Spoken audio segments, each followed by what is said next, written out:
સુરેન્દ્રનગરમાં એનાલોગ પનીરને લઈને ચેકિંગ ચાલી રહ્યું છે। ફૂડ એન્ડ ડ્રગ્સ વિભાગની ટીમે એક્શનમાં આવી અને કાર્યવાહી શરૂ કરી છે। સુરેન્દ્રનગર વઢવાણમાં 10થી વધુ સ્થળોએ તપાસ કરવામાં આવી। રેસ્ટોરન્ટ, હોટલ અને પનીર વેપારીઓને ત્યાં ચેકિંગ કરવામાં આવી રહ્યું છે। અલગ અલગ સ્થળેથી પનીરના નમૂના લેવામાં આવ્યા છે। આ નમૂનાઓ લેબોરેટરીમાં તપાસ અર્થે પણ મોકલવામાં આવ્યા છે। રિપોર્ટ આવ્યા પછી શંકાસ્પદ જણાશે તો કાર્યવાહી કરવામાં આવશે। તો અલગ અલગ જે સેમ્પલ છે એ લેવામાં આવ્યા છે અને ફૂડ એન્ડ ડ્રગ વિભાગની ટીમો અલગ અલગ એકમોમાં તપાસ કરી રહી છે। જ્યાં પનીર વેચાઈ રહ્યું છે એ પનીરની તપાસ થઈ રહી છે। રેસ્ટોરન્ટ અને હોટલમાં જે પનીર પીરસવામાં આવે છે એ પનીર કયા પ્રકારનું છે, એનો સ્ટોક છે એ પણ ચેક કરવામાં આવી રહ્યો છે। એનાલોગ પનીર હશે તો તેની સામે એક્શન લેવાશે। ભરૂચના પાનોલીમાં ધ્રુજાવી દેનારી ઘટના સામે આવી। અહીંયા ચાલુ ટ્રેનમાંથી નીચે પટકાતા એક યુવકનું મૃત્યુ થઈ ગયું। મોબાઈલના પ્રયાસ દરમિયાન દુર્ઘટના થઈ। મોબાઈલ ખેંચતા મુસાફર ટ્રેનમાંથી પટકાઈ ગયો। ટ્રેનમાંથી પટકાતા મુસાફરનું મૃત્યુ થઈ ગયું છે। ભરૂચ જિલ્લાના પાનોલી રેલવે સ્ટેશન પર મોબાઈલ સ્નેચિંગના કથિત પ્રયાસ દરમિયાન એક યુવકનું કરુણ મોત થઈ ગયું છે। સમગ્ર ઘટના નજીકના લાગેલા સીસીટીવીમાં પણ કેદ થઈ છે। પોલીસે સીસીટીવી ફૂટેજના આધારે તપાસનો ધમધમાટ શરૂ કર્યો છે। પાનોલી રેલવે સ્ટેશનના પ્લેટફોર્મ પર બેઠેલા એક યુવકે ચાલતી ટ્રેનના દરવાજા પાસે બેઠેલા યુવકનો મોબાઈલ ઝૂંટવી લેવાનો કથિત પ્રયાસ કર્યો। આ દરમિયાન ટ્રેનમાં બેઠેલો યુવક સંતુલન ગુમાવી ટ્રેનમાંથી નીચે પટકાયો। ગંભીર ઇજાના કારણે તેનું ઘટના સ્થળે જ મૃત્યુ થઈ ગયું।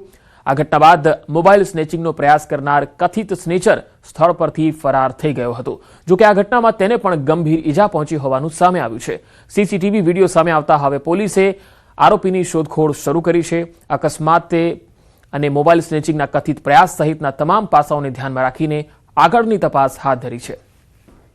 વધુ માહિતી મેળવીએ ભરૂચથી સંવાદદાતા ભાવિન મારી સાથે જોડાયા છે। ભાવિન, ચાલુ ટ્રેનમાંથી જે યુવક નીચે પટકાયો અને મૃત્યુ થઈ ગયું, પરંતુ આ સ્નેચર જે છે એ કોણ છે, તેને લઈને કોઈ કડી મળી શકે છે પોલીસને? જી, સમગ્ર મામલો સીસીટીવીમાં કેદ થયો હતો। જે પાનોલી થી પસાર થતી એક ટ્રેન હતી અને ટ્રેનમાં જે દાદર પર બેસીને એક યુવક એનો મોબાઈલ જોઈ રહ્યો હતો, તેટલામાં જે પ્લેટફોર્મ પર બેઠેલો એક વ્યક્તિએ એને જોતા ત્યાં સ્નેચિંગનો પ્રયાસ કર્યો છે અને સ્નેચિંગના પ્રયાસથી એનો મોબાઈલ ઝૂંટવી લીધો હતો અને તરત જ જે મુસાફર છે મુસાફર એક મોબાઈલ કવર કરવા નીચે કૂદી પડે છે, પરંતુ તેનું ઘટના સ્થળે જ જે નીચે પટકાતા મોત નીપજ્યું હતું। આ સમગ્ર મામલો સીસીટીવીમાં આવ્યો હતો, જે પોલીસ તેની તપાસ કરી રહી છે। હજી સુધી જેટલા પણ અત્યારે સ્નેચિંગના રેલવે પર જે કેસો બન્યા છે એની કડીઓ જોડાઈ રહી છે અને જે સ્નેચર છે એને શોધી કાઢવાના પ્રયાસો ચાલી રહ્યા છે। જી ભાવિન, આભાર માહિતી આપવા માટે।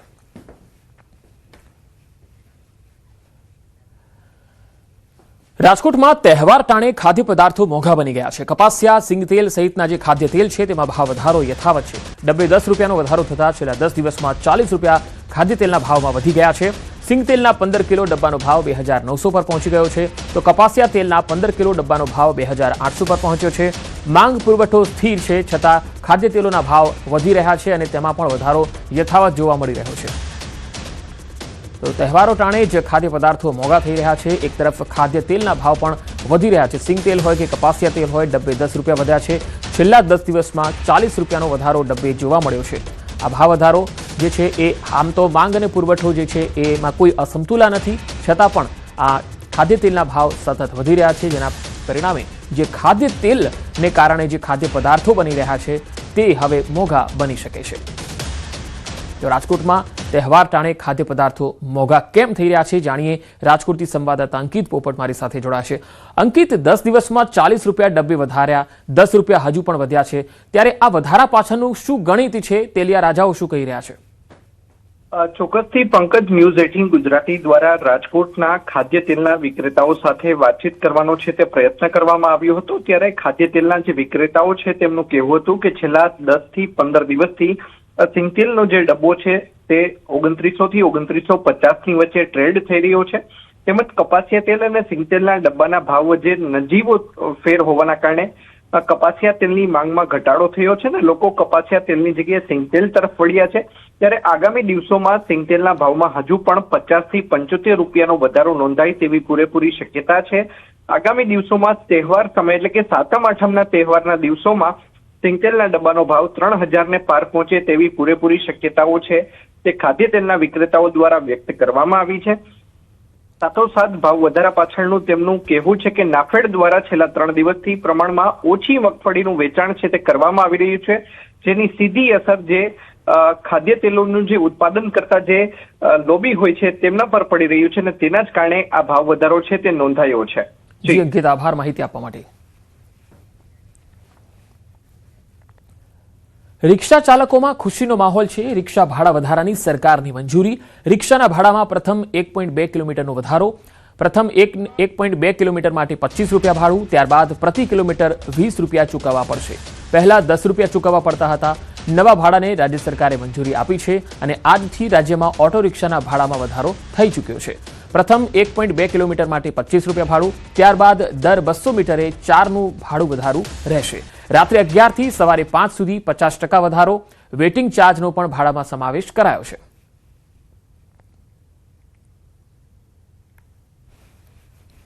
ખૂબ ખુશી અને આનંદના સમાચાર છે કે છેલ્લા 1.5 મહિનાથી અમે રાહ જોતા હતા. જે સરકાર દ્વારા જાહેર કરેલું હતો પરિપત્ર અને જાહેરનામું જે બહાર નહોતું પાડ્યું તે ગઈકાલે બહાર પાડવામાં આવ્યું, એટલે અમે બધા જ ખુશ છીએ.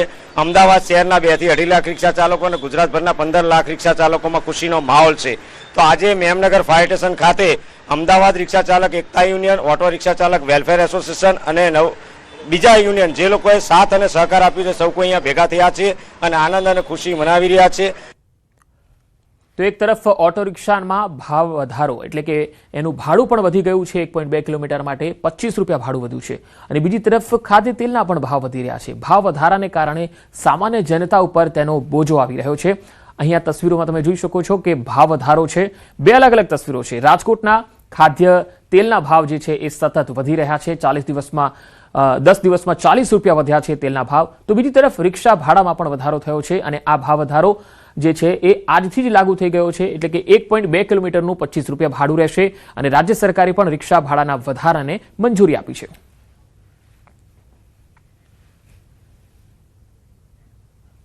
જૂનાગઢના ભવનાથ વિસ્તારના સોનાપુરી ચોકમાં સિંહ ત્રિપુટીના આંટાફેરા સામે આવ્યા. રાત્રિના દુકાન પાસે આવી પહોંચ્યા હતા આ સિંહ. આરામ ફરમાવી રહેલા વ્યક્તિ પાસેથી આ સિંહ પસાર થતો જોવા મળે છે. સિંહ ત્રિપુટી શિકારની શોધમાં અહીંયા રોડ પર જોવા મળી. રસ્તા પર આંટાફેરા કરી અને સિંહ જંગલ તરફ રવાના થઈ ગયા હતા. આ સોશિયલ મીડિયામાં વિડીયો ખૂબ જ વાયરલ થઈ રહ્યો છે. બંને અલગ અલગ તસવીરોમાં તમે જોઈ શકો છો. સોનાપુરી ચોકમાં સિંહ ત્રિપુટીના આંટાફેરા. એક વ્યક્તિ ત્યાં આરામ ફરમાવી રહ્યો છે અને તેની પાસેથી જ આ સિંહો છે એ પસાર થતા જોઈ શકાય છે.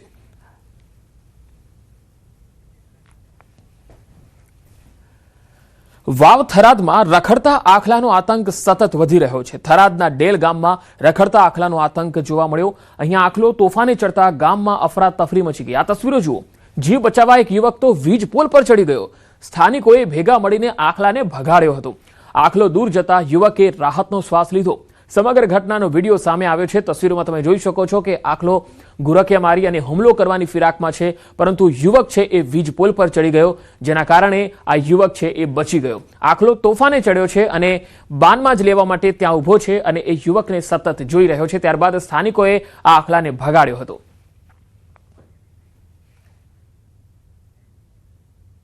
સમાચારોનો પ્રવાહ લગાતાર જારી રહેશે. હાલ રોકાઈશું એક વિરામ માટે.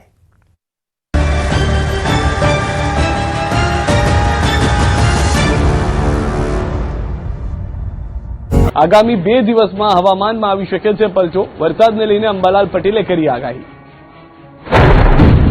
હવામાન નિષ્ણાત અંબાલાલ પટેલે વરસાદને લઈને આગાહી કરી. બંગાળની ખાડી અને અરબી સમુદ્રમાંથી આવતા ભેજના કારણે રાજ્યના અનેક વિસ્તારોમાં વરસાદી માહોલ સર્જાઈ શકે છે. સાયક્લોનિક સર્ક્યુલેશનની અસરને કારણે 8 અને 9 ઓગસ્ટ દરમિયાન ઉત્તર ગુજરાતમાં વરસાદની સંભાવના વ્યક્ત કરવામાં આવી, જેમાં સાબરકાંઠા, બનાસકાંઠા અને અરવલ્લી જેવા વિસ્તારોમાં મેઘરાજા મહેર વરસાવી શકે છે. કેટલાક વિસ્તારમાં 3 ઇંચથી વધુ વરસાદ પડવાની પણ શક્યતા છે. આ ઉપરાંત મધ્ય ગુજરાત અને દક્ષિણ ગુજરાતમાં પણ વરસાદની આગાહી કરવામાં આવી છે. ખાસ કરીને દરિયાકાંઠાના વિસ્તારોમાં વધુ વરસાદ વરસી શકે છે. અંબાલાલ પટેલે વધુમાં જણાવ્યું છે કે 14 ઓગસ્ટ આસપાસ કેટલાક વિસ્તારોમાં વરસાદી ઝાપટા પડી શકે છે, જ્યારે 23 ઓગસ્ટથી ફરી એકવાર વરસાદનો નવો રાઉન્ડ શરૂ થવાની શક્યતા છે. પશ્ચિમ સૌરાષ્ટ્રમાં પણ સારા વરસાદના સંકેત આપવામાં આવ્યા છે. એટલું જ નહીં, સપ્ટેમ્બર મહિનામાં પણ રાજ્યમાં વરસાદી માહોલ